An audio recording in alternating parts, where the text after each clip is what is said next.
All right, I'd like to introduce myself. My name is Steve Thompson. I am a manufacturer rep of Hazard Control Technology. A little history of myself. I did 3 years, almost 3 years as a volunteer back in, I won't even say how long ago, but it was a long time ago. And then I got hired in the career side, did just under 38 years in the career side, retired as a battalion chief my last 14 years, and we retired for a year. And then I came on board with Hazard Control Technologies. I'm here to do this presentation today. We got some other reps here with us. So if I stall on something, they're going to pick it up for me and we'll get it done. All right. And just like Hernan said, it's our mission to encapsulate the world, as our title said. We're trying to make it a world a safer place through fire prevention, leadership protection, eco-friendly, which is very important, innovative encapsulator technology. We are a global distribution. We're headquarters in Fayetteville, Georgia, which is just south of Atlanta. But we have distribution centers, partners over in Europe. They're all over North America, Asia, South America, Australia, Europe, Africa. We're literally throughout the world. If we're not in a country, we have access to that country for our product. So tonight's objectives, we want to first understand what F500 encapsulating agent is. It's kind of hard to show you what it does until you understand how it does it and what it is first. So part of this definition is it's a spherical micelle, which is a micromolecular thing, which we're not used to the micromolecular part of the business in firefighting. We want to talk about the 4 legs of the tetrahedron and why it's especially important during a structure fire. And we also want to identify how F500 can meet your department's needs and not only provide countless benefits, but also make it a very safe residential commercial firefight. So what is encapsulator agent? It's a fluorine-free, which is totally different from most of the water additives in the world today. The quick down and dirty is foam's been around for 87 years. It started out with PFOS, PFOAs in it. We know how that's hit the news, and we are proven to have absolutely no fluorinated compounds in ours. The PFOAs, PFOAs have been next generated to fluorinated compounds, but they're no longer the large molecule what they originally were. So we are fluorine free, we're biodegradable, non-corrosive. We CUL, US, and NFPA listed for prevention, protection, and suppression agent. Combination combustible and flammable vapor and liquid spill mitigation agent. It's a very, very versatile tool in your toolbox. You're used to foam being a good blanketing agent, and I'm not here to bash foam at all. It has a tool, it has its purpose. It's a great tool for when it's used for its purpose. So I'm here just to show you what the alternatives and versatile tool that we are in the world of your toolbox. So encapsulation are a type of water additive, again, whose basic building block is a spherical micelle, which is a molecule type thing. This micelles are capable of encapsulating or cocooning carbon molecules as well as polar and non-polar hydrocarbon vapor and liquid molecules. So it works at the molecular level to encapsulate or cocoon those molecules of hydrocarbons and carbons. We're also separates the fuel from the oxygen. We'll talk about this more in the tetrahedron at the chemical molecular level, whereas we know that foam separates the oxygen from the fuel at the macro mechanical blanketing level. So we'll go forward. We'll talk about that later. So here's a quick video of animation of what exactly a micelle is. Is there sound? I've got no sound, Hernan. Excuse me.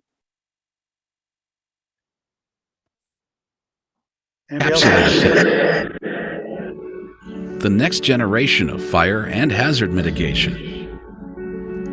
First, we start with a version of a single encapsulator agent molecule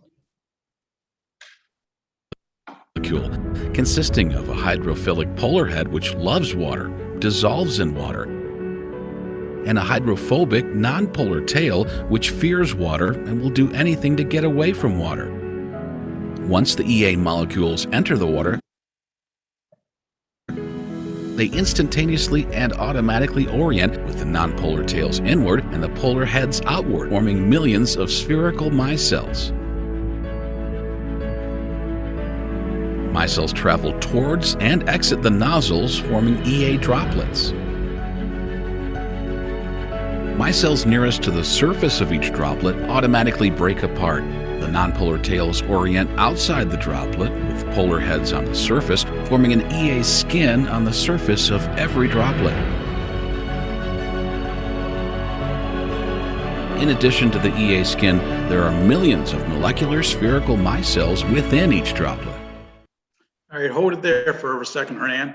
This is a very important picture of the actual spherical micelle of an F500.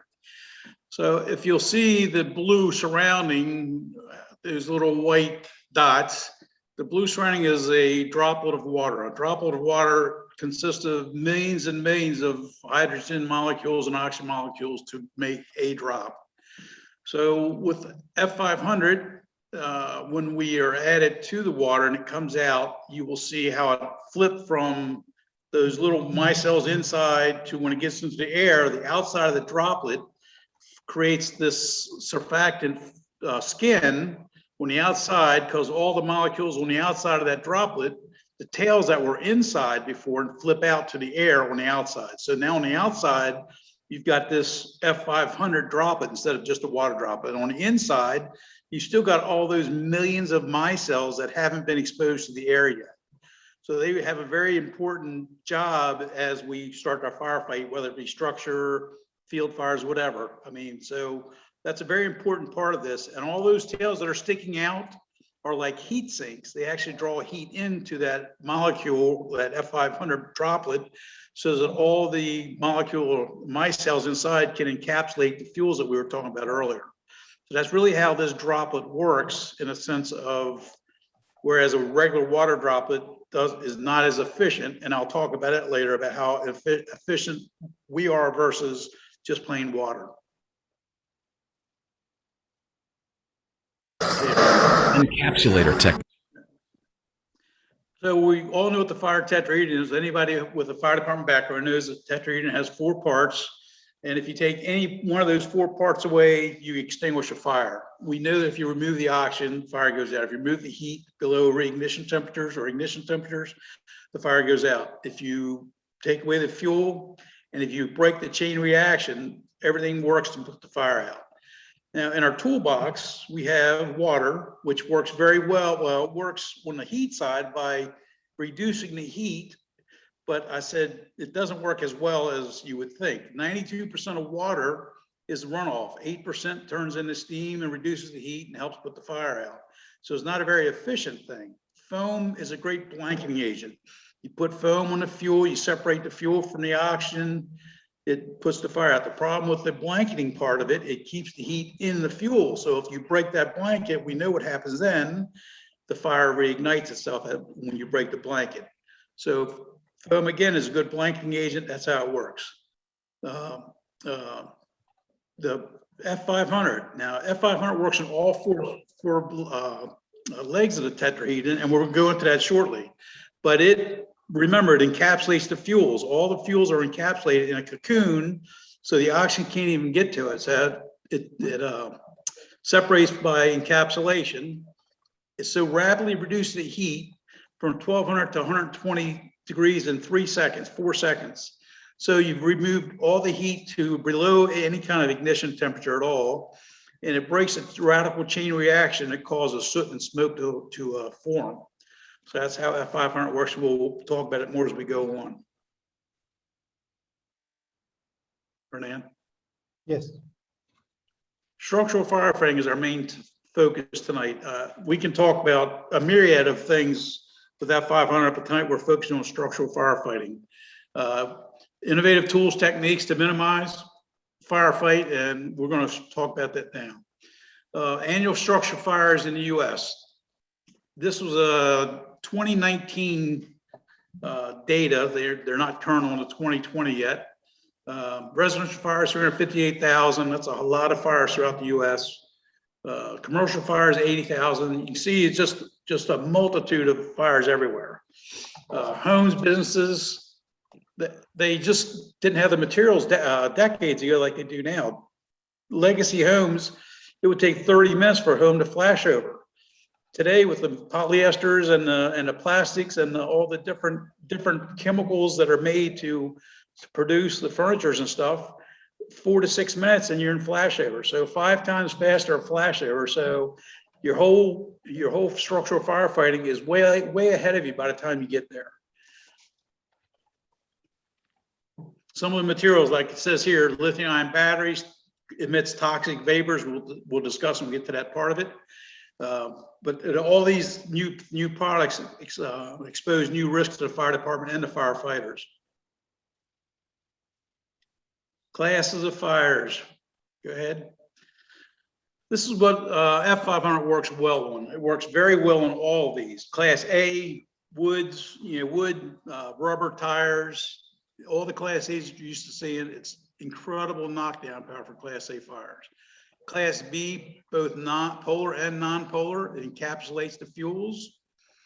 So they can't get oxygen, so they can't ignite. Class D metals, we know what happens when you put water on a Class D metal when it's burning. The problem with Class D metals, they burn so hot, and when you put just water on them, they burn so hot it separates the hydrogen from the oxygen, and that's how you get the explosions. So F500 so rapidly cools the metals, it gets down below that explosive range. You might get a little bit of a glow sometimes, and if indeed it's a large pile, we'll show you a technique to put it out easier than just using water. Water will never put it out, and rarely do you have enough purple K if you're in an industrial setting to smother that, or metal X, whatever you're using. ABCs are a smothering blanketing agent. It doesn't work. K fires, which is mostly in restaurants, vegetables and stuff, but you've seen videos of homes catching fire because the pot of oil catches fire. And the one in the middle doesn't even have a NFPA class yet. That's lithium-ion batteries. Lithium-ion batteries is probably the biggest issue for the firefighting industry in today's world. Whether it be in the home or business, whatever, lithium-ion batteries everywhere. And especially in homes now. You've got lithium-ion batteries in all your power tools outside. You've got your cars, everything. All right. Class A material, like I say, we talked about it. Furniture, upholstery, carpeting, but a lot of the newer furnitures and stuff, it's all plastics and polyesters and stuff. So those are still Class A's, but they burn much harder and much brighter. And they're much more volatile when they catch fire. And that's we're good. Class B, again, we talked about it. And we talk about the gasolines and stuff out in your garage, but some of the older homes still have the kerosene or fed furnaces, and you got a 250-gallon tank in your basement in some of these older homes. So you don't have just a small amount of Class B sometimes. You got a catastrophic amount in the basement of some of these houses. Class D materials. We know that a lot of cars have magnesium in the steering columns, transmission cases. The industry is doing it because the mandate is to get better miles per gallon than what they currently have. So they make the cars lighter, so they'll go further with less fuel. So they're really putting lightweight metals throughout, and those are once they catch, they're very difficult to put out in most cases. I mean, as with like say water, you're just not going to do it in any fashion without getting a good explosive result. Even your lawnmowers, a lot of magnesium decks on lawnmowers made of magnesium now. Once they catch fire, they're difficult to put out without a lot of water and a lot of time consumption and exposure to flashovers with your firefighters. Class K, again, cooking oils. Yeah, the restaurants have big vats of them, but you get a good cooking pot full of oil in your house and it catches fire. You've got a lot of fire sitting on your stove, getting into the cabinets pretty quickly. So like it says here, Class D fires, plain water will just create a bigger hazard. If anything, it'll boil it over and also almost be explosive because it explosively reacts to the high heat of the vegetable oils. Lithium-ion batteries. I can't stress this enough, how much this has become such a huge issue for the firefighting world today, not just in the US, it's everywhere. Everything's got it. Your camera in your pocket, I mean, your phone in your pocket's got it, your laptop's got it. Everything in your house almost, I mean, a lot of things in your house are lithium-ion battery fed because it's a renewable source of energy that you just plug in and recharge it and go on. It's very, very, very good technology, but it's very, very volatile when it catches fire. And especially, I mean, it's one thing if it just catches fire from radiant heat. It's another thing when you go into thermal runaway. And that is hard thing to break. That chain of thermal runaway is a very difficult firefighting experience.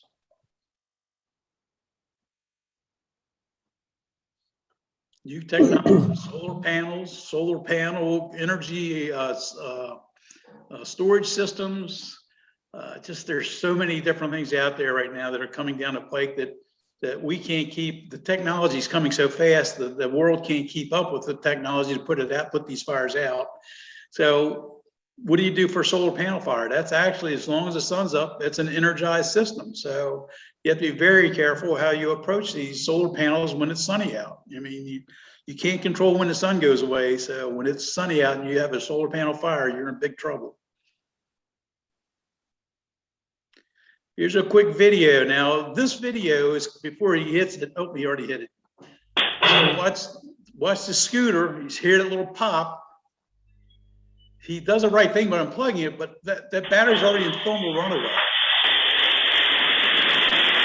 And that off gas is hydrogen fluoride gas, which is very, very toxic. So that actual fire gave them a little bit of a warning that it's going to go into disruption, but some of them don't give you that warning. They just blow up immediately. So here's the one on the right. Look at all the Class A material around his laptop. I mean, plastic chairs, carpet, wood, for sheetrock. It's immediate. And what do you have that's going to put that out? A hose line. Really, we'll talk about lithium-ion batteries and water versus other products out there, but water is not the answer to these fires. Okay.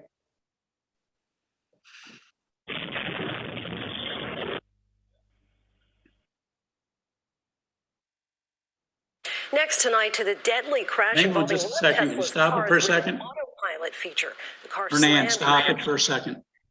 Okay. I don't know if you heard about this when it happened. I believe it was April or May down in Houston. This was really it's probably a world news article, but it made national news big time. And there's a little bit of backstory to this. After it's done, I'll talk about it real briefly. Go ahead, Hernan. And burst into flames. Police tell ABC News it appears no one was in the driver's seat. Here's ABC's Gio Benitez.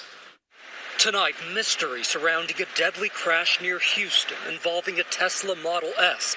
The charred wreckage captured on camera after it crashed into a tree and burst into flames. 2 men inside were killed. The Tesla's high-energy battery reigniting over and over again. Firefighters trying to put the fire out for 4 hours with more than 30,000 gallons of water.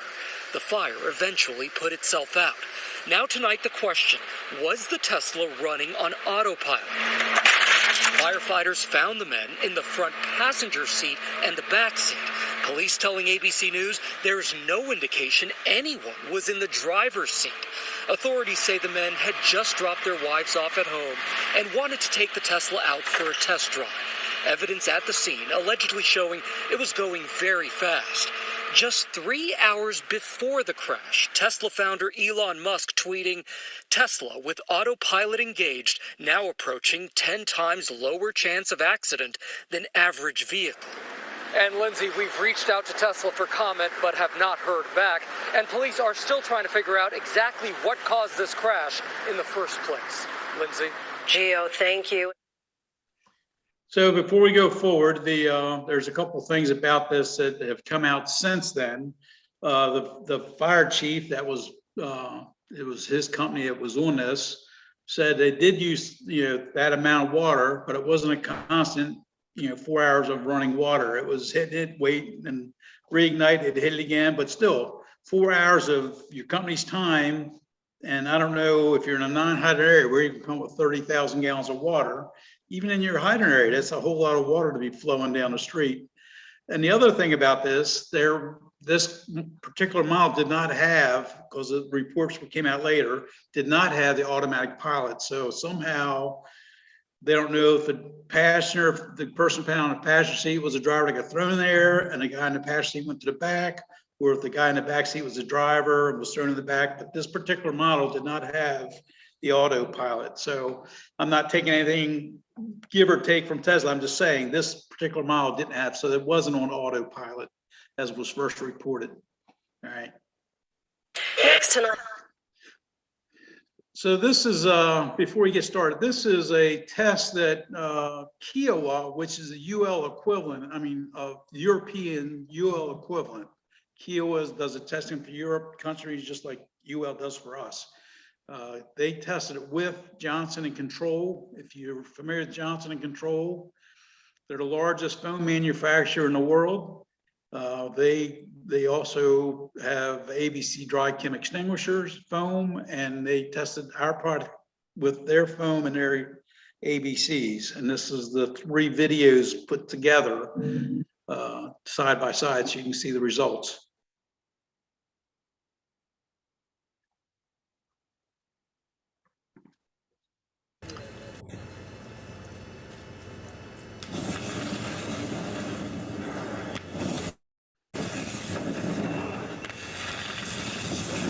All 3 of those are forced in the thermal runaway by those electrodes stuck into each battery pack. That's the best way they can test to make them go into thermal runaway.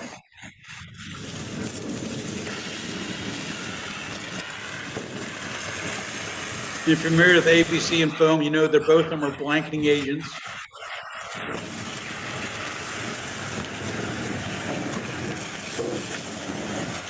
F500 is not listed on NFPA 11 because it's not a blanketing agent. It's not a foam. It doesn't need bubbles to do its job. It works at the micromolecular level. So there's your 3 results. Now the backstory on this was the gentleman that used the extinguisher was the same guy in all 3 videos. Well, unfortunately, because they off-gas hydrogen fluoride gas, no one apparently was aware that it was that big of quantities being released, and he spent 7 days in a hospital being detoxified from the hydrogen fluoride gas. So that's what happened there. This is the actual test results that Johnson Controls published. So their powder extinguisher, pour, do not apply. Now the foam extinguisher, I wear glasses, but I didn't see where that's such a moderate fix for that. It seemed like the foam actually pissed off the fire more than it put it out. So pardon my expression there, and then Johnson Control, which is, like I say, the largest foam manufacturer, tested our product and said can be used and recommended to apply on lithium-ion batteries. So they didn't give us a glowing, we're the best thing out there, but then again, they're not going to give their competitor the most glowing report, but they still give us credit that we were the only thing to put the fire out. Versatility is essential in your toolbox. Again, we all have every tool in the toolbox we can in the fire service trying to help us do our job, whether it be rescue, spill control, whatever. But you go on to things that are dispatch one thing, you get there, some unknown material until you get there. They're telling you it's one thing till you get there, you find something different. I was on a medic unit for 19 of my years, no brag, just fact, but there's many times you're dispatched for one thing, you get there, the guy's having a full-fledged heart attack, and they came in as a broken toe. I mean, literally, I had one, a broken toe dispatch, and the guy was having a heart attack. Anyways, so you don't know what your hazards are till you get there and find out. And sometimes you're ill-equipped for what you have once you get there. So then you're calling for a hazmat unit or whatever other resource to combat whatever unknown you have. All right. Unique features of F500. encapsulation, we discussed this already, showed a video of how it actually works with that animation. It truly creates a spherical micelle, cocoons of carbons and hydrocarbons, so they can't be ignited by oxygen because there's no oxygen can get to it. So they can be exposed to the heat and they can be exposed to, the fuel, but the oxygen can't get to it. So you break the chain right there. So the spherical micelle, and there is a NFPA 18A section 7.7 spherical micelle stability test. And I believe I don't know if we're going to show that. Oh, no. Go ahead. We're not going to show it. That test is like NFPA 11. You have to pass the NFPA 11 test for your foam to work. And if it doesn't pass that test, you can't be classified as NFPA 11 foam. So the 18A section 7.7 micelle test does the same thing. You have to pass the test, not just the first time, but you have to come back 2 hours later to see if it still has encapsulated. So if it doesn't encapsulate 2 hours later, you don't pass the spherical micelle stability test. We have never failed that test yet. Every batch that we test, we have to go through standards to make sure everything's the same. So that's that's the 9001 standard. So the next slide. So the slide after this one is a jet fuel fire. Now I know you don't see too many jet fuel fires in your house, but this is very relative to how this stuff works versus other products. And the reason this question comes up first, when I show the video, I ask the audience, usually there's firefighters, but there's also lieutenants, captains, battalions, all the way up to the fire chief sitting in a room. And I'll ask generally, how many gallons of foam do you think it would take to extinguish the following video's fire? And I would get anywhere from literally 10 gallons to 75 gallons, but actually from 5 gallons, 75 gallons. So I just said, okay, we'll say 10 to 50, because 75, that's a lot of foam for this particular fire. So we'll say 10 to 50, just as a lowest to the highest. Now we'll go ahead and play the video. We'll talk about the numbers here. Hazard Control Technologies presents F500 encapsulator technology.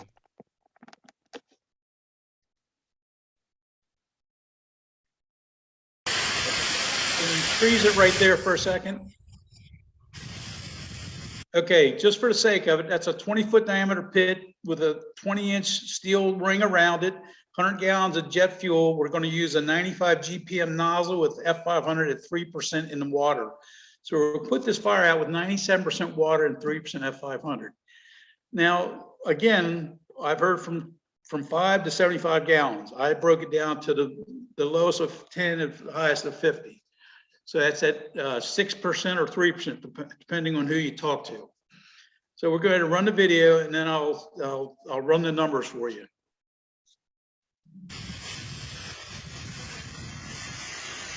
A lot of thick black smoke. What I want you to notice, as soon as they start putting it on, watch how the fire's still burning, but the smoke almost completely disappears. That's interrupting that radical chain reaction. Sweeping motion. The suppression objective in this type of fire Smoke is gone across the surface of the jet fuel, encapsulating the hydrocarbon vapor, permanently cooling the fuel and the steel tank.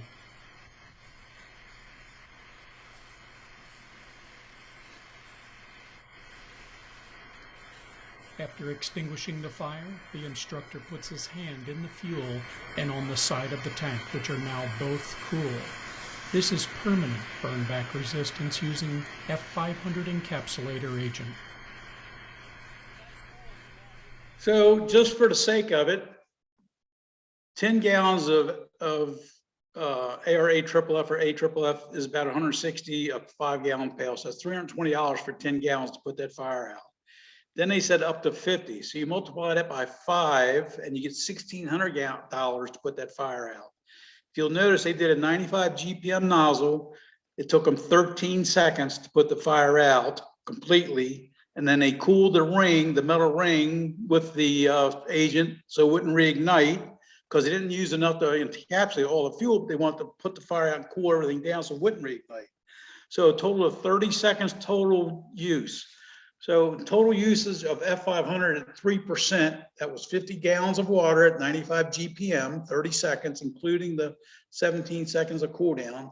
At 3%, that's 1.5 gallons of F500 at a cost of less than $60. So I think that's pretty telling in itself. Now, grant you won't see 100 gallons of jet fuel. You might see a 250-gallon tank of fuel burst in the basement when it's, when the house is on fire, if they have a kerosene furnace. But again, I think this is pretty telling that you don't need nearly the amount of foam that you would to put the same amount of fire out with an F500. Hazard. So what are the benefits of it? We've already talked about encapsulation. The encapsulation also, and we talked about the micelle, how the micelle has those little heat sinks where the tails stick out on the water droplet, the F500 droplet. Excuse me. So that causes rapid cooling. We're going to talk about toxin reduction shortly with the Clemson University study. Long-term burn back resistance. I believe there's a video. If there's not a video on here about the pallets of burn back and exposure stuff, I'll show it at the very end. There's no need for a blanket. We're not a foam. We don't need a blanket. The last thing we want to do is trap heat underneath the blanket. And it's a multi-class extinguishment. Like I said, A, B, D, K, it does it all. So it's a very versatile tool in your toolbox. Yes, there is. We can do that. In fact, I'm reading. Could you bring? Hang on. Could you bring that chat up for a second? I'll answer that question right now. Hernan, can you open the chat for that one question? Hernan, click on chat. Never mind. Let's go forward. I'll answer that question later for you, John. Hernan, we're ready to go forward. All right, rapid cooling. Again, we talked about on the one with encapsulations, encapsulates the fuels. It creates the thermal circuit with the droplets, pulls the heat inside the water droplets, rapidly reduces encapsulating the fuels. And it does this without creating any scalding steam. Water is a great steam producer. 1 gallon of water and under heat creates 700 gallons of steam. That's how you reduce the heat a little bit. But again, 92% of that runs out the front door in a beautiful cascading waterfall, while only 8% stays inside the house and tries to put the fire out. And if you are a firefighter that your sleeve has slid up in your crawl through, or your glove is slid down a little bit, and you create that steam, your wrist know very well that there's steam in the air, because it's going to burn your wrist. If indeed there's a patient in a bedroom wearing their birthday suit that was sleeping, and they create that steam, you just give them pretty much 100% burns, steam burns on their body. If they're still breathing and still have a chance of living, they just inhale some of that steam into their alveoli and their lungs, and they probably scorch them a little bit too. So rapid cooling, so you don't have, and it doesn't produce steam when it does that. So it gets to be like maybe at most 140-degree mist. That's more of a steam. Water converts to steam, whereas we converge, F500 conveys to a thermal mist. Doesn't burn you.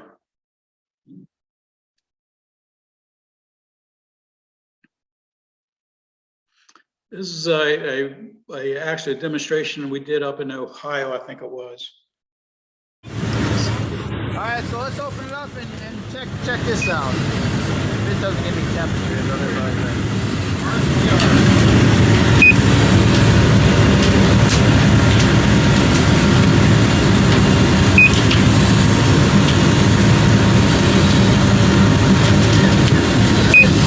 There's 1,200 at the base of the fire, 1,000 at the ceiling. Okay, 1,000 at the ceiling.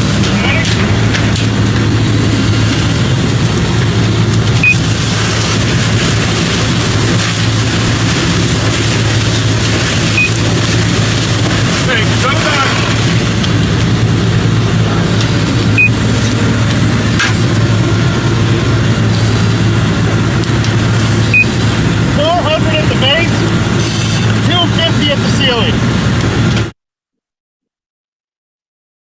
pretty rapid knockdown to have that much heat and stuff reduced so quickly.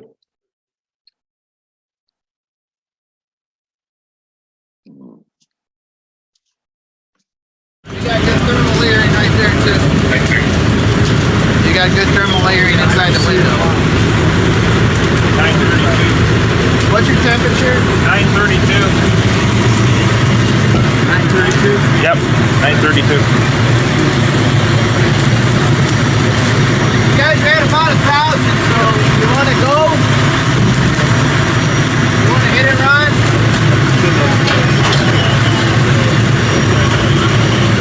See, that lower stuff doesn't look like it's burning.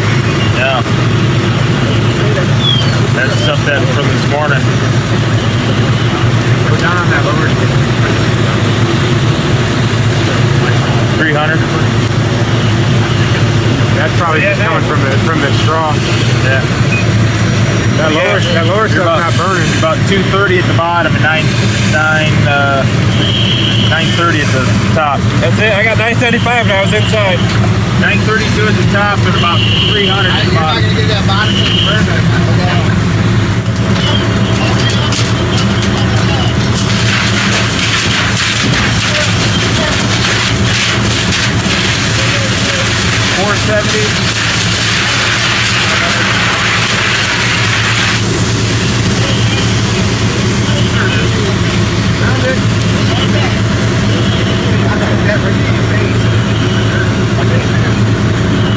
$113. Yep. How hot was that? What's your temperature in the hallway, guys? Hot. Hot. What's the temperature in the hallway right now? 77. 77, that's it? Yep. 120 in the hallway. 120 in the, you got 120 in there in the hallway? I'm getting 95 at the ceiling.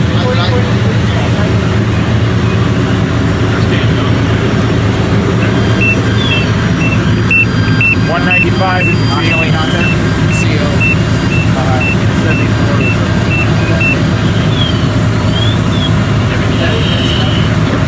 Went from about 930 degrees to about So again, from 1,000 degrees to standing in it. 120 in about 20 seconds Wow. of that. I'm sorry, go ahead. Went from about 930 degrees to about 120 in about 20 seconds.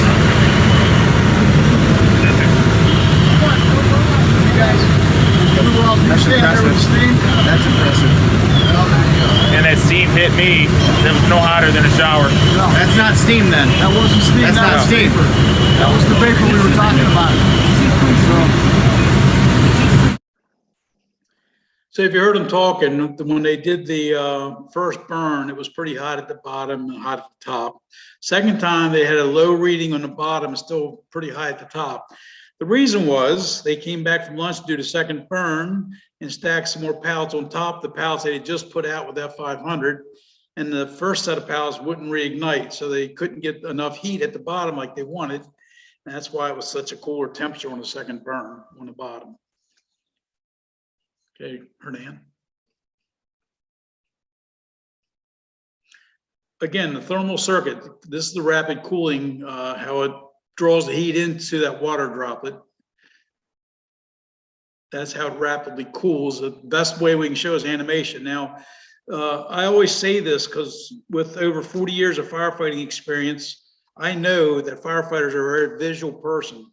So we can't visualize this happening. We just can't visualize this rapid heat reaction. We see it, but again, we're a very, very visual crowd. I mean, when you put a blanket on something, we can visually see that blanket sitting there. And we also know that when we visually, if we break that blanket, there's a good chance it's going to reignite. This is a hard concept for us to take in. Not that we're stupid, it's just we're very visual, and we just don't see it happen. Don't quite understand it. So it is the molecular chemical reaction to the heat that's causing this rapid heat reduction.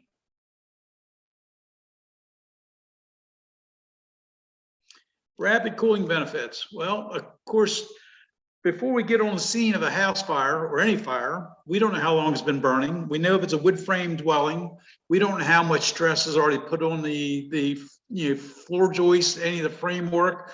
We don't know how much weight load it is with the furniture and how many layers of roof tiles are on it. Usually one, new, two when they do it, and some have actually had 3 layers, which you're not supposed to. You're supposed to replace all the roof when you put a 3rd layer on instead of putting a 3rd layer on. So the weight load alone is huge. And then when you catch it on fire, you don't know how long it's been burning. It could be near collapse when you pull up on it. So if you have a quicker knockdown, minimal water damage, and if it isn't going to be a collapse thing, if you have a quick knockdown, you'll have less burn damage to the structure. You're saving the family, money and insurance and stuff because the fire's going out quicker. Your ideal age time for your firefighters inside is 1/5 the amount of time it would be. So if it takes you 30 minutes to put an interior fire out, you're going to do it in 5 to 6 minutes with that 500. And I've seen it happen myself when we used it up in my jurisdiction. We were all had aha moments when we would put the fire out so quickly. It was just absolutely amazing.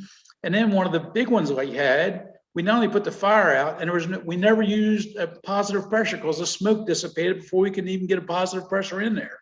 So we knocked the fire down. The fire investigator walked in later and said, right there's where it happened. You guys put this fire out so quick, we can see where it happened. It was just a 4-minute firefight, and it was blazing from 2 sides of the building. So less time in IDLH, less resources needed. Less exhaustion injuries. You got a guy on site and go through a whole bottle. He comes out. I don't care how young and macho you are. You're tired. One of us old guys walk out after putting a fire out. I go through a bottle. We're coming out looking for an oxygen bottle to suck down. The young guys come out dragging their feet. They trip over a hose. Next thing you got exhaustion injuries. You've got possible chest pain injuries from older people, older firefighters. So. That time is cost savings of money, not just in material, but in personnel too. Okay. All right, no steam, no problem. It's pretty obvious. If you don't have steam in there, you're not going to get steam burns, whether your skin's exposed or not. You have the best firefighting gear. The biggest problem with firefighting gear nowadays, they almost put you in unsafe places. They are so good about keeping the heat off of you. You get into hot places that are hotter than we've ever been before. Usually, back in the day when I first came in, you started getting hot. That means you're in a really hot environment. It means getting through that heat's coming through to you through your turnout gear. Nowadays, the turnout gear is so good about not allowing heat to come in. You might be in over your head and not even realize it. So the quicker you knock that fire down, cool things down, the better off you're going to be. Again, we talked earlier about people inside the rescue patient victims. If you can't find them in a primary or you just go in a line right off the bat, you're going to cause some serious injury if they're still capable of being saved if you open the nozzle up and steam burn. Toxin reduction. We're going to talk about this with the Clemson study. Again, the study I'll talk about this 98.6% soot and smoke reduction in the Clemson study, but it not only does it encapsulates the harmful carbons and hydrocarbons, it also absorbs the free radical energy, and it also lessens the soot and smoke, which is where your carcinogens are in. That's where most of it's captured in the soot and smoke is the carcinogens.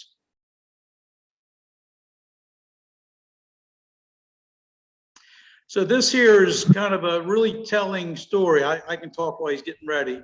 What I want you to do, I don't know if you can stop it at the right second, Hernan, but just as you see the smoke disappear, see if you can freeze it for a second for me. Keep playing until that happens. It's when he first, about 2 seconds after he starts hitting it. What we're doing, we want to show you the interruption to radical chain reactions that cause soot and smoke. And this is a true telling video of that. This is only a 20 gallon per minute nozzle right about now. See, that fire is still burning. Wait a minute, what'd you do? You had it. Go ahead and let it flow for a second and stop it right about now. Okay, if you notice, the tires were still burning and the smoke above it was gone. So we interrupted the radical chain reaction and creates soot and smoke. That's huge for carcinogen exposure to your firefighters. Now, they're all in turnout gear and SCBA. They shouldn't be exposed to that, but that's not true because it gets through your turnout gear.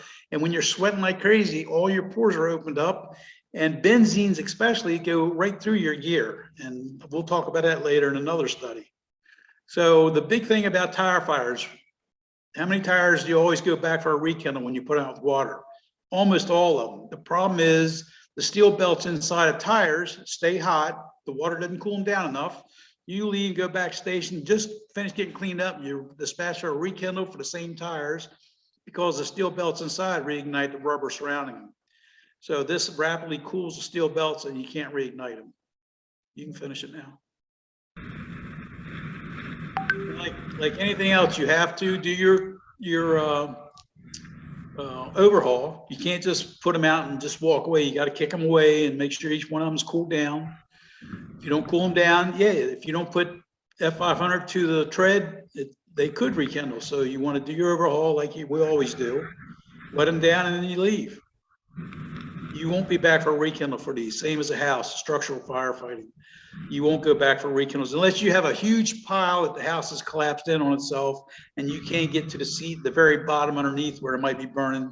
That might rekindle, but anytime you put this on the house, anywhere it touches, it's not going to reignite. And I say that with an air of confidence because I've seen it happen too many times. It just won't reignite. So Clemson University did a test for us versus just plain water. And they did what's called I think it's a reverse chimney. Toluene was the fuel source. And what they're looking to do is check out the light transmittance through water versus F500, the soot accumulation, which you can see on the angled slopes of the chimney. The gray stuff on each angle is pretty heavy on the left side with the smoke, and on the right side is very little. And then they're looking for soot and smoke toxicity. Say that 5 times real fast. But they're looking for soot and smoke toxicity. So after they run these tests, the results are on the next slide, and it shows, go ahead, it shows the smoke reduction of water versus F500, 68% increased visibility using F500 instead of just water. 97% smoke soot reduction. I don't know if you noticed on those angled parts, you saw a whole lot less soot accumulation on the right side. And the big one is 98.6% toxin reduction. We're talking toxin, we're talking about carcinogens. So your firefighters are exposed to so much less carcinogens in a firefight. It's a risk management reward for them. I mean, it's so much less. I'm a cancer survivor from firefighting, and I gotta be honest with you, I wish this stuff was around when I was. I don't think dirt was around when I was born, anyways. So anyways, a huge change in what they're exposed to, water versus F500. So the conclusion of this, it's really comes along the vapor reduction experiment, suggests interruption of vapor phase combustion. So it means that's that actual interruption of radical chain reaction causing the soot and smoke.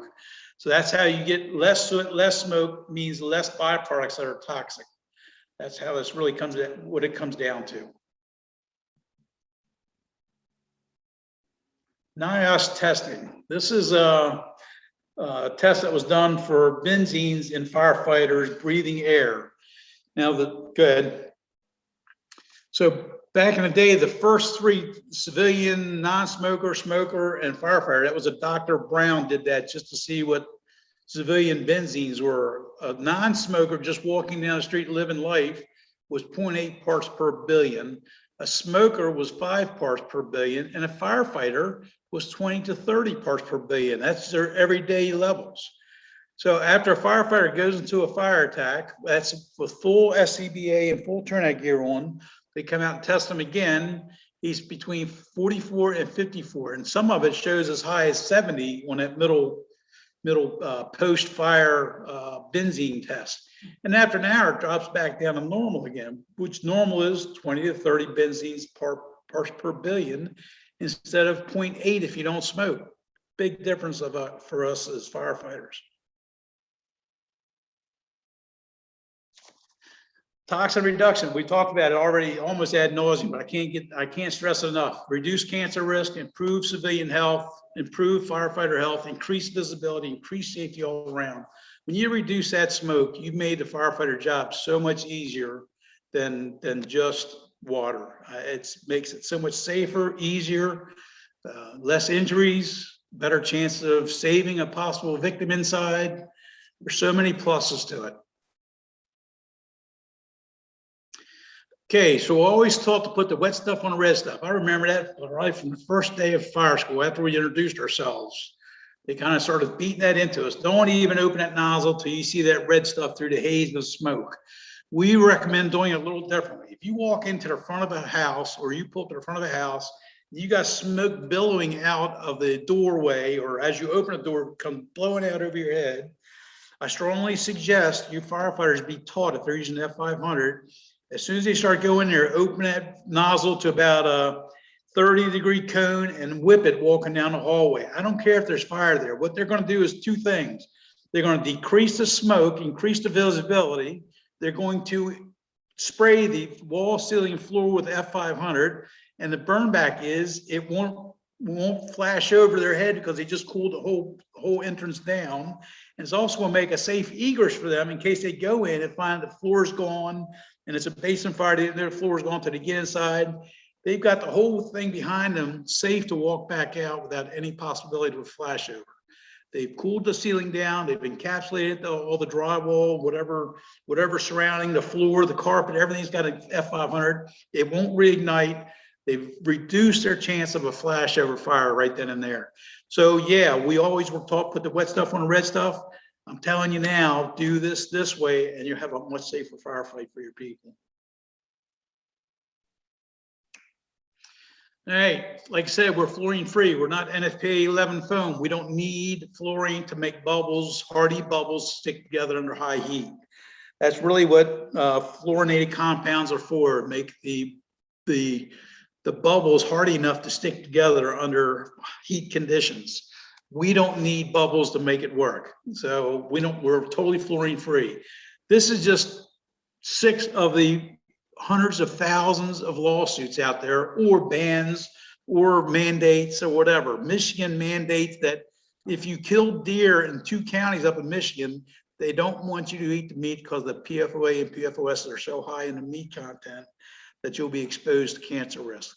Same as the fish in those same 2 counties. You can't eat the fish if you catch them out of the streams in those 2 counties. This is going, Connecticut just signed a mandate by the governor that they will no longer use any fluorinated compound firefighting as of October 1st, I think it said. That just came out this past week. I'm always reading about that stuff. Like I say, I'm a survivor of it, so I'm a little more particular about these mandates. It's throughout the world. It's not just here. Europe has the same problem with fluorinated compounds. Military bases are famous for it. Airports are famous for using, ARAFFF fluorinated compounds. So I know the state of Maryland has mandated, I think it's September 1st, that you can only use it for training if you ever use it. And I think after January 1st, you can't use it for training even, but I know that September 1st, you can only use a fluorinated compounded foam for training only. And if you use it in an emergency situation, you've got like a 12-page document you have to fill out to document why you used it. So it's almost not worth using it just because of the documentation alone. Good. Eco-friendly. Again, it's listed for the Environmental Protection Agency as a surface washing agent in a national stockpile. So we're listed as a cleanup agent for soil by the EPA. So there's no soil contamination, no water contamination, wildlife. There's no carcinogens in our product, so there's no worries for any of that. No hazardous cleanup. There was an electric company in Alabama that had a transformer fire. The local fire service came in, and the transformer had I think they said it was a 6,000 gallon dike built around the transformer just in case. Well, this transformer caught. That's $1 million loss. Each transformer is on average $1 million for the big transformers. So it's $1 million loss right off the bat. So they don't even worry about the transformer. They just want to get the fire put out. So the local fire department came over and put a bunch of water on it, couldn't get it out, put several thousand gallons of foam. They overflooded the dike. When it's all said and done, Alabama's power company had a $22.3 million hazmat cleanup from the overspill. They would have been happy to just let the $1 million transformer burn itself out. So incident priorities. Life safety is obviously the biggest thing in structural firefighting. We want to make sure that we can save life before anything else. We always do a risk benefit thing. Any incident commander will, anybody will do a risk benefit. If it's absolutely 100% involved, there's absolutely no way someone's going to be surviving it. So you really kind of, unfortunately, have to write that one off. But if you have any possibility of saving a life, that's what we do. That's the risk we take. So we're going to talk about some of that right now. So F500, this is from MIFRE, Maryland Fire Rescue Institute. I think it's in the IFSTA manual how we go about firefighting. Rescue is number 1, exposure is number 2, confine the fire, extinguish fire, overhaul, ventilate, and salvage. So rescue, how are we helping with rescue with F500? We already talked about it. If you use water in a house and open a nozzle, you just create the whole house full of steam that's going to burn anybody even that has turnout gear. It could burn them even, but anybody that doesn't have turnout gear, don't get steam burn. Exposure, we had a townhouse fire up in Maryland when I was working. The townhouse next door was about 14 feet away. The siding was melting. The roof eave was catching on fire. I told the firefighters pull a second line. We had F500 going in the front door. I told them wet down the exposure with the second line. We never put another ounce of water on that exposure after we hit it with the F500 one time. So the exposure control alone was paid for itself and double paid for itself because we didn't lose that next townhouse over 14 feet away. Confine it. We know that we've already seen all the safety things of a closed bedroom door. Everybody inside that bedroom with a closed bedroom door is safe. You sleep with your doors open, fire's going to go throughout the house. So we confine the fire as quickly as we can so we can extinguish it quicker. F500, how's it going to extinguish quicker? We've already talked about it. It's 5 times faster than just plain water. Overhaul and ventilate. I talked earlier, we had the one fire. We never even used power ventilation fans to ventilate because the smoke dissipated before we even I could give the order to ventilate. I mean, ventilate while it's on fire, yes, you might have to go through the roof. I'm talking about after the fire's out and start power ventilation through the front door to air it out. Didn't need it. Salvage is the last thing. I mean, that's when you're trying to save whatever else you can. So, all right. I think I've moved there I am back in the picture.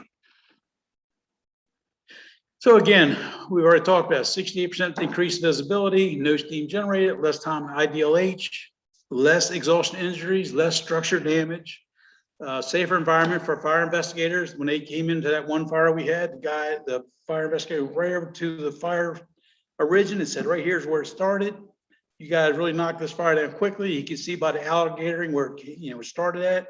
He determined it was a faulty valve on a gas line or something, or a leaking pipe or something right there. I didn't get the full thing, but the cause and determination is so much quicker to find when you knock the fire out so quick.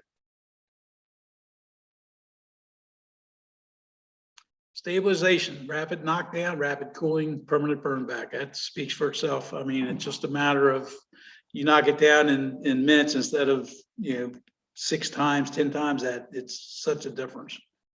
Safer for your firefighter, safer for the people. 60% less water used, smaller insurance claims, less smoke and water damage.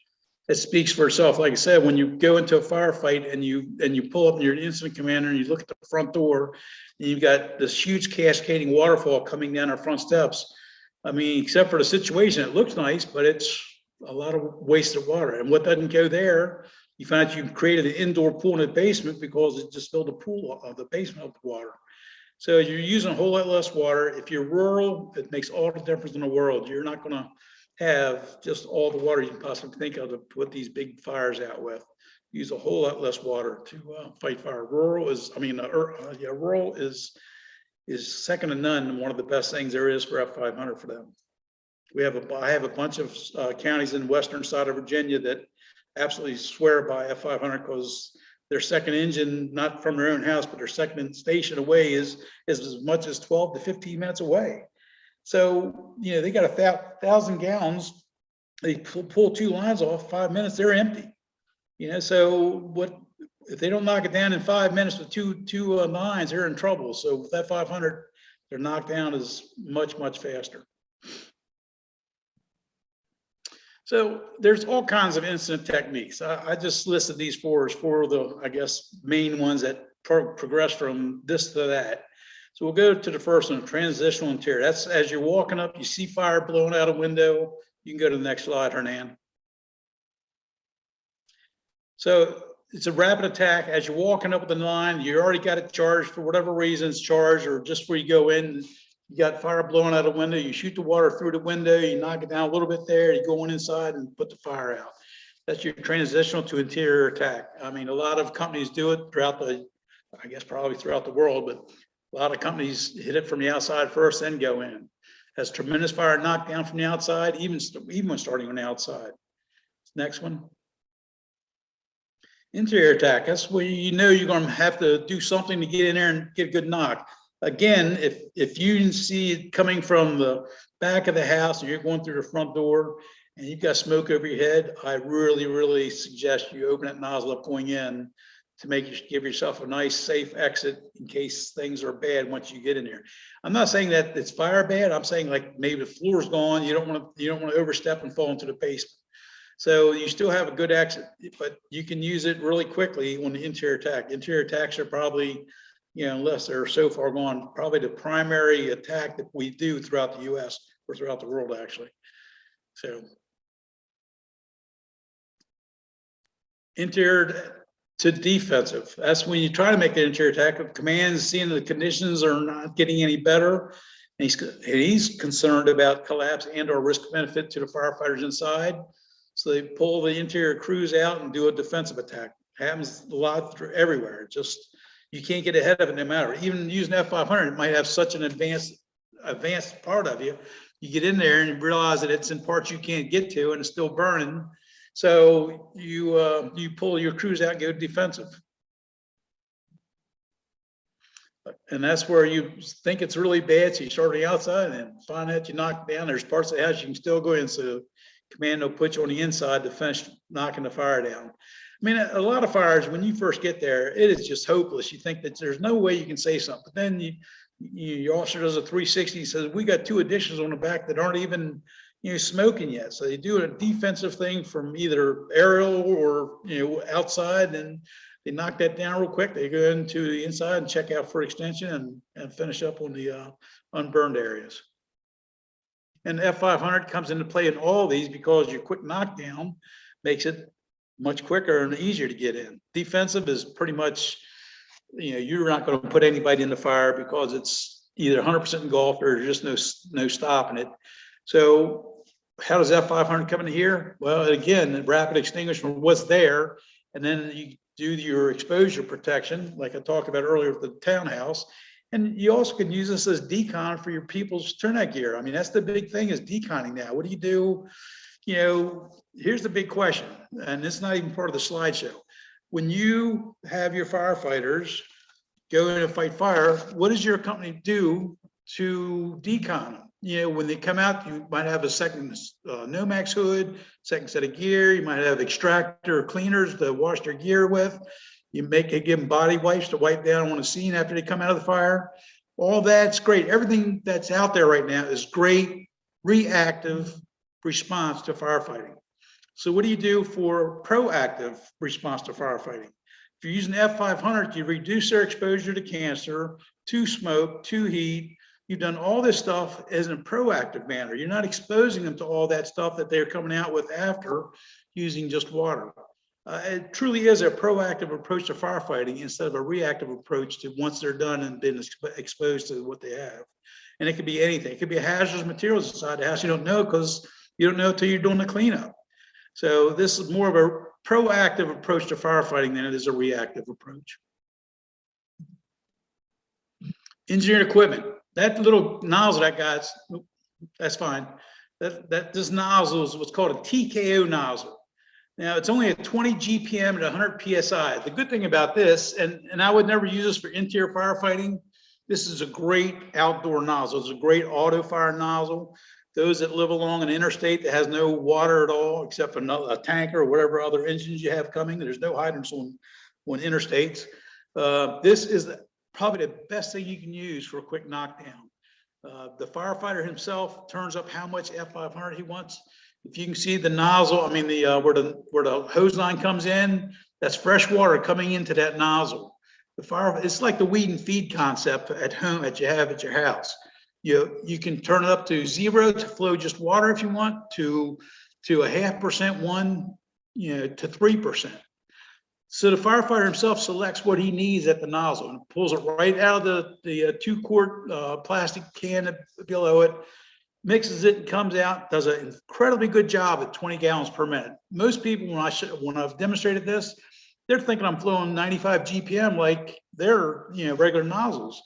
This is 1/5 of that with a bigger knockdown and less water used. And the good thing about this is when you're done, you shut it down. You don't have 150 feet of F500 in the line you're draining out to the street. You just, whatever's in the canister right there's there. So there's less usage coming through it all the way, but it's also a great exterior. I mean, we firefighters know that if something can break, we're going to break it. And I think the only weak point in this would be the plastic canister. And it's a sturdy plastic canister, but if it can be broken, a firefighter will do it. I can guarantee you that. That's what they do. So anyways, it's a great nozzle, great little tool for your toolbox. I just did a big presentation up in Baltimore County to the hazmat unit. And they said, well, they need to get 2 of these and a couple pails of F500. That way, when they get on scene of a hazmat incident, they don't have to try and work their piece of equipment all the way up to the front of the scene. They can grab a bucket of F500 and one of these already filled, walk up to the engine that's supplying the water and say, here, give me a line for this right here, and they're ready to go. They don't have to worry about getting the hazmat unit up or anything else. They can just walk up and use this. So they're very interested in. And we just did this in demonstration. We haven't sold yet, but they're ready to buy. So that's a great tool. This is a quick video of the knockdown power of this little 20 GPM nozzle. If you can watch the fuel consumption, you can see it's really a dark fluid in the bottle. You see how much he uses to put this fire out. And this car has a magnesium steering column. It should explode right about now. And this is not steam. So the guy with the videotaping didn't get steam burn just now. It's knocked out in 10 seconds. Now he's doing mop up. Very little water runoff, very little debris runoff.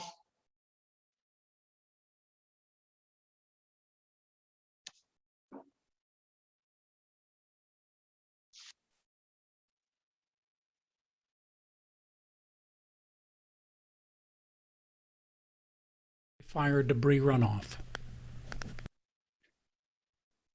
Excuse me. Yes, you can, Brian. You can leave it in your tankers and pumper tank. You can either deduct it out of the pail. You can put it in your foam tank and proportion it through or around your pump, or you can put whatever percentage you want in your tank itself. It's non-corrosive. Minimal amount of F500 encapsulated. You can leave it in the tank. Your bottle is almost.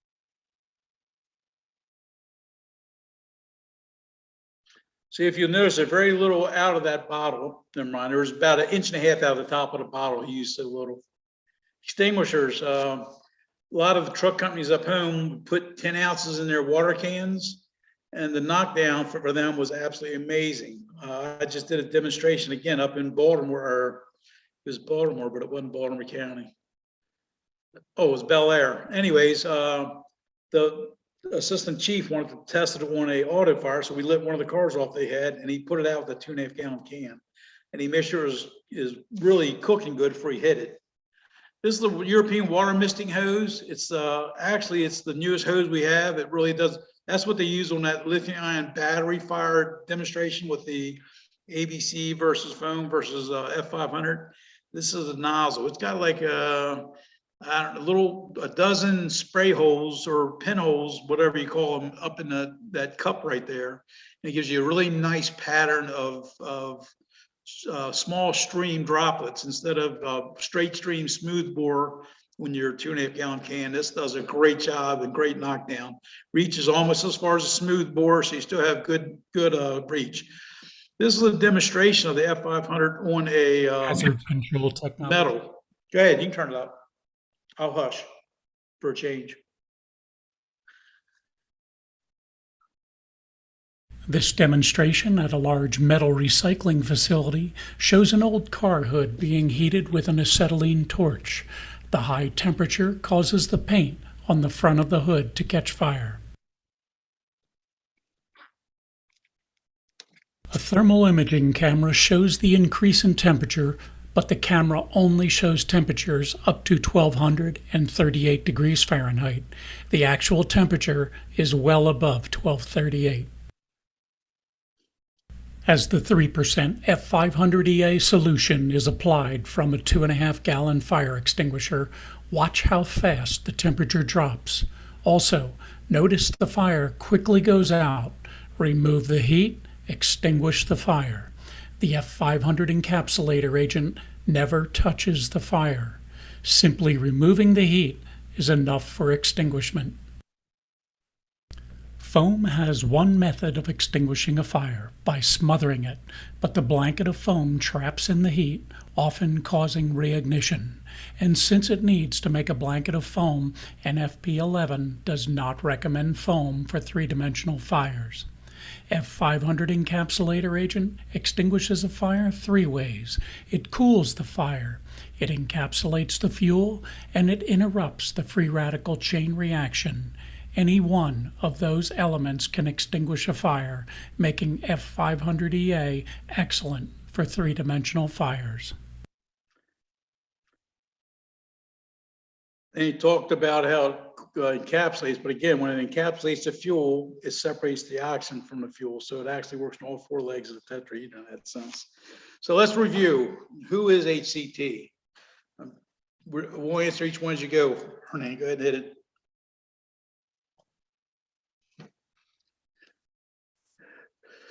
So we are the company for F500. Again, we're a worldwide company for everywhere. I mean, for everywhere overseas, all the U.S. Capsular agents, eco-friendly. A big thing people ask, what's its shelf life? It has a 15-year shelf life at this point. I mean, almost every foam that I know is 5 years.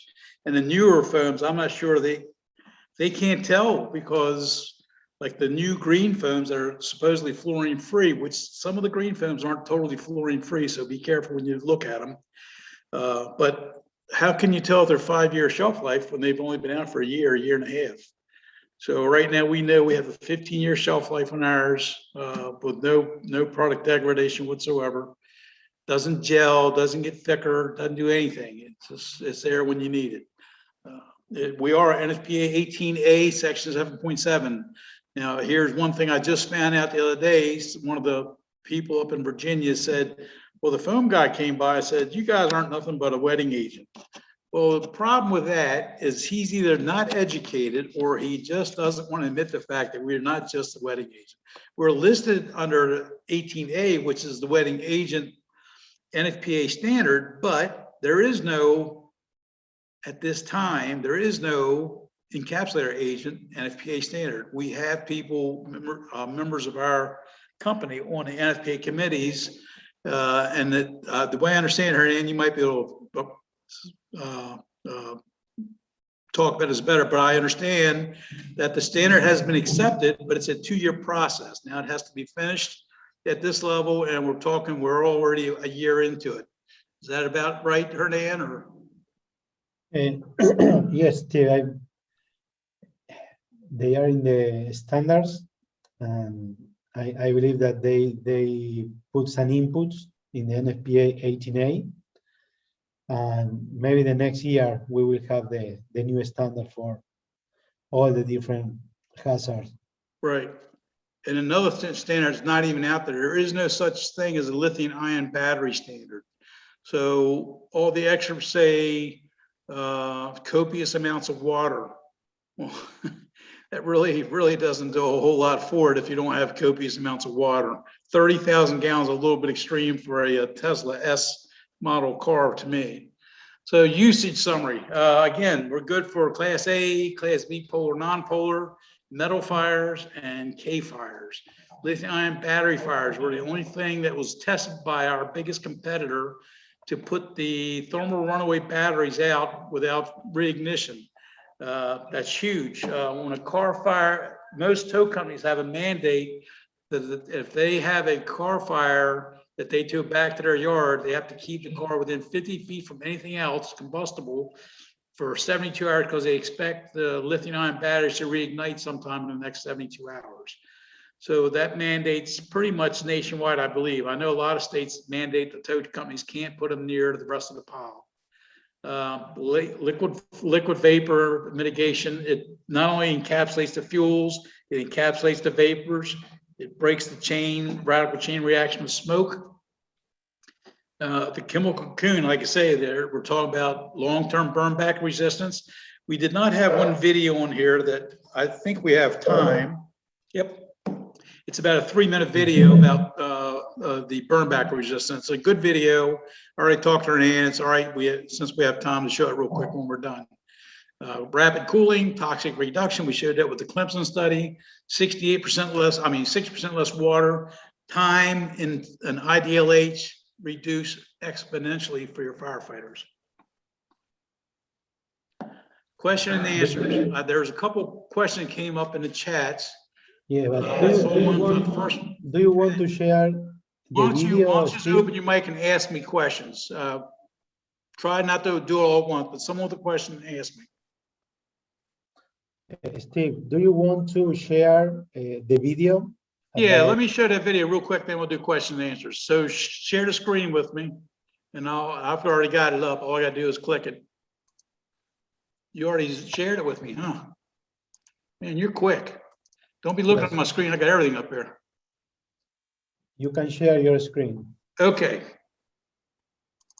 So can you see my screen right now? Not yet. Can you hear that, Hernan? Yes.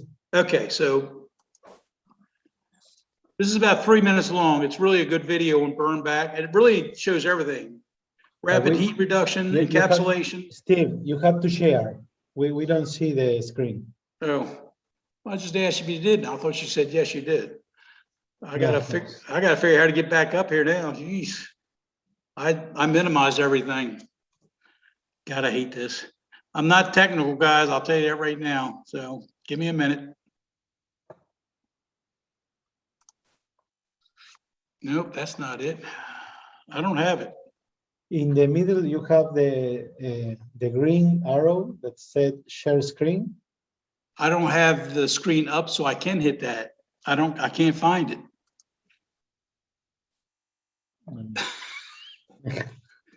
Oh, God. No, bro, you can do it. I'm sorry? Hey, Steve. Yes.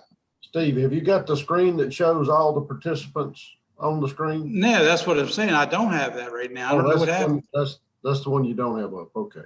Well, it's not on my taskbar at the bottom either. That's what I don't understand.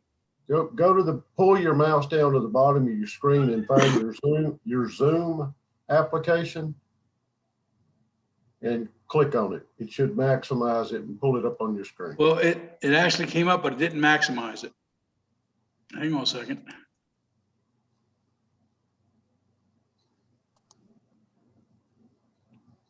It says sign in. I didn't sign out. I minimized it.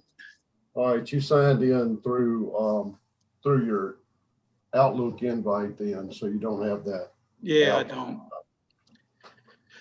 I don't. What do I do, Hernan? Which video are you trying Yeah, to let me. I have the video. Let me share this video with you.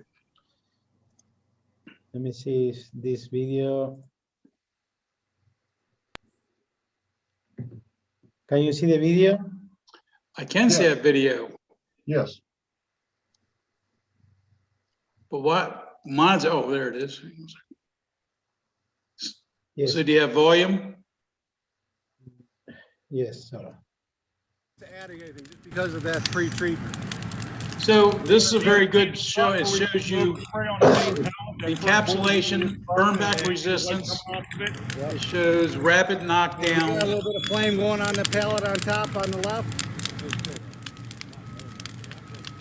Ready? Yep, let's go. This isn't the same one I have, but it'll work. 1%, Ron? Okay, 1%, 20 gallons per minute.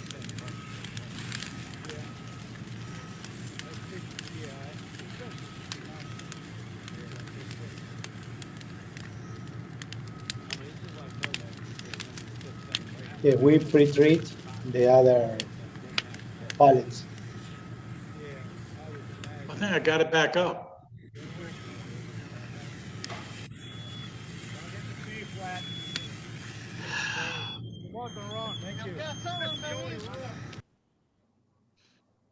All right, it just stopped, yes? Yes.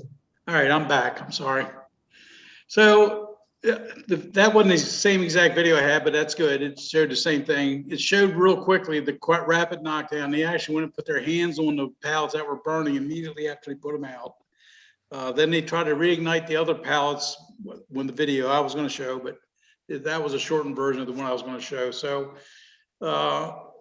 right now, I'm up for questions. Anybody want to just open your mic and ask me, and I'll answer. I think John had a question early on about putting in sprinkler systems. Yes, it's Sean Collins. John, can you hear me? Yeah, just able to get off on mute. Has the application been approved for airplane hangar use?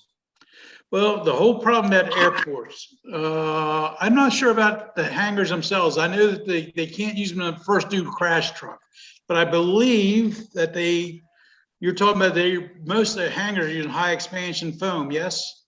Correct. Yeah, and I think that we are actually working on getting into the hangars because there's a small airport up in Virginia that I'm talking to right now that they have a water sprinkler system. That's it. That's really useless. So they're talking about retrofitting with F500 and they're going through the motions now to make sure it's okay to do that. So I can't honestly answer. I don't know if someone else has an answer to that question, but that's the experience I have with it so far. Anybody else? Anybody else have an answer? John, what I'll do is I'll try and look into that and if we have your email, I'll email you some information. Yeah, I would greatly appreciate it. I work from one of the world's biggest insurance carriers, and convincing a client to put in the high expansion foam from a cleanup or environmental issue is extremely difficult. Yeah, and the whole thing here, it absolutely will not be that big. And the high expansion foam fills the entire hangar up. I mean, you got nothing.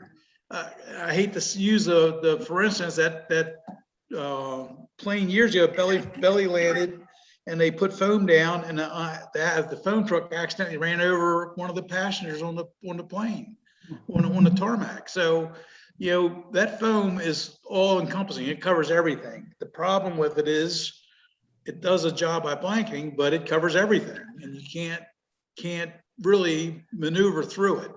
So F500 really is the ideal for a hangar because it can be used either a deluge sprinkler, however they want to do it to make it work, and it can meet whatever standards that are necessary for the flow rates. So that's not a problem. So maybe we can work together with you and we can come up with a solution for you.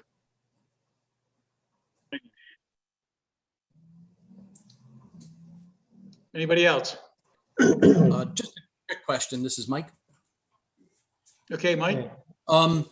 You had mentioned to put I believe you said, what was it, about 4 or 10 ounces in a water can? Is that correct? 10 ounces in a water can gives you 3% F500 that has absolute knockdown that you wouldn't believe. Okay, perfect. My question is, here in the Northeast in New York, what do we do about freezing for a water can in a Chiefs car? Will there be any chemical reaction with RV antifreeze? What do you do? Yeah, you can use food grade glycol antifreeze, and we have that information. And if you want to give us your email address on the chat box, we will make sure that Ron, who is he's area manager for the East Coast, he covers all of New York. He will make sure you get what you need. Great. Thank you very much. No problem at all. What else? Anybody? Just open your mic and ask. Yeah, it's Wayne here in Canada. I was wondering, is the F500 in the IFTA manual? You know, funny you should say that. It is coming out in the next IFTA manual. Yes, it will be. It has not been because we never had a member on the IFTA committee, but we actually would, I believe the next manual should have us in there. Okay, because a lot of people, you know, they won't believe this stuff works, but if it's in the IFTA manual, that's half the work, Yeah, right? well, the biggest thing is convincing people to just take a look at it. I gotta Just say, try it. honestly, once you see it, it's an aha moment for you. It's like, holy crap, where was this stuff all these years ago? Yeah, exactly. And that's a lot of the remarks you get. Yeah, once they see it work, they don't want to try anything else, honestly. Now, Infield, North Carolina was on our last webinar, and the chief talked for, I don't know, 5 or 10 minutes. He is so sold on us. He's got all at first, when he was the first one in the county, in his county, to have it, and he was getting special calls from other departments that he never even responded to, mutual aid, to help them put fires out, and then find out they were calling him because they didn't have it and he did. So he started saying, look, we're not coming all the way over there to put your fires out for you. Buy some of the stuff. So it's really proliferated in that county big time now. Once that people see it, though, it's just, they can't believe it works so well. Honestly, that was my moment as a battalion chief. And another question, do you have any luck with the forestry? I know, and we're in that situation here. I gotta tell you guys, tell you guys, I did not pay him to ask these questions. I've never heard of a Wayne Potter before. But I did North Carolina at forestry, and I did a demonstration. We were trying to see something. So what they did is we had a burn in a big field with a vacant dwelling at one end. On Friday, they treated a large 100 square foot area with F500 at 1%, just treated the whole area. Then on Monday morning, they treated, which is 24 hours out from the burn, another area of F500 with with 1%. And the morning of Tuesday morning, when I got there, we did another 100-foot area to see 3 days, 24 hours, and the day of results of what the burn would be. So what we also did is we sprayed the fire side of the house with that 500. It had the old nasty asbestos slate siding, but nonetheless, we sprayed it down anyways. And over the weekend, when they treated Friday, it rained 1.5 inches over the weekend. So the Tuesday morning, when we torched the field off, the 3-day treatment that had 1.5 inches rain, it went by it, around it, and never burned one blade of weed on that spot. The 24-hour, not a spot was burned. The morning of, we kind of did it haphazardly, and you can see where we missed spots. I mean, it would literally burn in some spots where we're thinking, why is it burning there? But we realized we didn't spray it down like we did the other 2 spots. So we missed a couple spots that burned. It burned right up to the house. The house was sitting on center blocks about, I don't know, 12 inches off the ground. It burned up under the house. It went out. The house never caught fire. So it was huge. They had drone video. We had some pictures. And to this day, they haven't bought a penny of it. Yeah. Wayne. Yes. Please let me kick in. Where part of Canada are you from? Are you from Ontario, Manitoba, British Columbia? No, we're in Alberta. You're in Alberta. Okay. Yeah, we don't have any fires here because they're afraid to start because F500. But BC is what we're looking at. I mean, they've got a lot of issues right now, and I know. I have been trying to reach these people out since over a week, and I never get any answer from anybody. I sent a letter to the premier and the public safety minister, and we got a response back. However, we have to test it, and our response to them was, how much more testing do you want to do with this stuff? It's had this, it's had that. And then they say, well, we'll look at it, but we're right busy right now. And, it's just like banging your head against the wall. Yeah, I understand. Are you currently using it in your province? Yes. You're using it? Yes. We have 3 or 4 departments that have just changed over everything, and that's all they use is the F500. Wayne, if you go in the chat, you see my email. I would greatly appreciate that you get in contact with me further after this webinar. Okay. Okay, Wayne, I'll give you my little story on another one we had. I was coming across the Chesapeake Bay Bridge Tunnel, links Maryland and Virginia. And way off in the Maryland distance, I saw a huge horizon of smoke coming up. I knew it was too big to be a building, so I assumed it was a brush fire. I got across, I thought, well, gee, I carry product in my pickup truck all the time. I wonder if I can find that fire. Well, just about the time I got up to the intersection, a brush truck comes down and makes a left turn right in front of me. So I thought, this is gonna be pretty easy. I'll just follow him. He wasn't going that fast. So I did. So I went to the fire, and I told the guy directing traffic at the corner, I said, look, I have something that'll help knock this fire out like quickly. It says, anybody I can talk to? Yeah, the chief's up there running the pump down on the engine. So the engine right at the head of the fire had the fire chief running the engine. So I walked up, I said, you don't know me from Adam. I've got something here I can put in your brush truck. It'll put this fire out in no time. I said, you got to trust me in this one. We'll talk afterwards. Will you let me do it? He goes, sure. And so 300-gallon tank, I put in 1% 300-gallon tank. I told her, I said, now tell you guys to do this, this, and this. And he goes, no, why don't you just get up there and do it and show us? I said, I'm a retired firefighter. I was all over that. I said, absolutely. I jumped right up in there and we took off. What I told the guy, I said, look, just stay to the left of the fire, like 5 feet left, and just go at the pace. If I tell you to slow down, slow down. If I tell you to speed up. And I literally opened that nozzle to about a 30-degree cone, and we just drove and just put the line of fire as we drove, and nothing behind us. We had the fire knocked in 2 minutes. And I went back, and the fire chief said, I don't care what the stuff is. I want some of it. so he literally gave me a credit card number right there, and I sold him 3 pails right there on the side of the fire. So he's been a customer ever since. That's awesome. It is pretty awesome. This stuff's amazing. Any other questions? Not for me. No, thank you very much. Thank you for your time. Anybody else? Wayne, see the chat, because I sent you a message to you, but only to let you know that we have a lot of experience in South America, in Ecuador, Chile, Argentina, and Brazil in the forest fire. And we work in 2019, 2 years ago, in the Amazon, in a forest fire. We use 1,000 liters in the middle of the forest, and we have a lot of experience with backpacks, with forest kit, with planes. And if you need some information of this, please let me know, and we share this information with all of you.